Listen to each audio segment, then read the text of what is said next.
ચિંતા મુક્ત થઈને કામ કરો, આરામથી કામ કરો, હસતા મોડે કામ કરો. તમે હસતું મોડું રાખે ને તોય અડધું તો પ્રોબ્લેમ સામેવાળાને સોલ્વ થઈ જાય. પણ કલેક્ટરની ઓફિસમાં જતાં પહેલાં પેલો આમથી આમ 10 આંટા મારે કે સારું જવું કેવી રીતે અંદર. ને હવે તો ચેમ્બરો એવડી મોટી બનાવેલી છે ને તો ખરેખર કોઈક બીજાને એમ લાગે કે સારું ખરેખર અંદર જવા જેવું છે કે નથી જવા જેવું.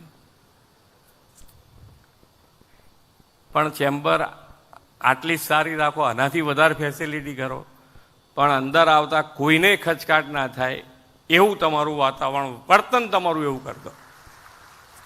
તમારે જેટલી ફેસિલિટી વાપરવી એટલી વાપરો, સરકારને એમાં કોઈ તકલીફ નથી.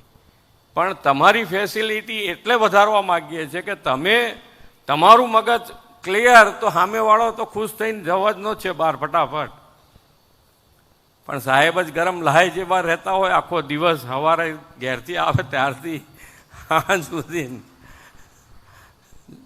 પાછળ તાલીઓ એટલા માટે પડી કે કોઈક સાહેબ એમના ત્યાં તો એવા લાગે જ છે. એટલે એકબીજાની સામું ના જોશો ભાઈ. આપણે કોઈને એક્સપોઝ કરવાની વાત નથી, પોતપોતાની રીતે સુધરવાની વાત છે. આમાં કોઈને એકબીજા ઉપર આંગળી કરવાની વાત નથી. આપણે તો આપણી જાત સામે જોવાની વાત છે. અહીંયા બીજી વાત એ છે કે ભાઈ અહીંયાથી કીધું ને કે આપણે પોતાના દોષ સામે જોવા, સામેના દોષ નહીં જોવાના, તો વધારે સુધાર થઈને આગળ વધી શકાય. ચાલો આપણે બધા તો મળતા જ રહીએ છીએ ડિપાર્ટમેન્ટમાં, પણ ખૂબ સારું સ્થાન છે દાદા ભગવાનનું.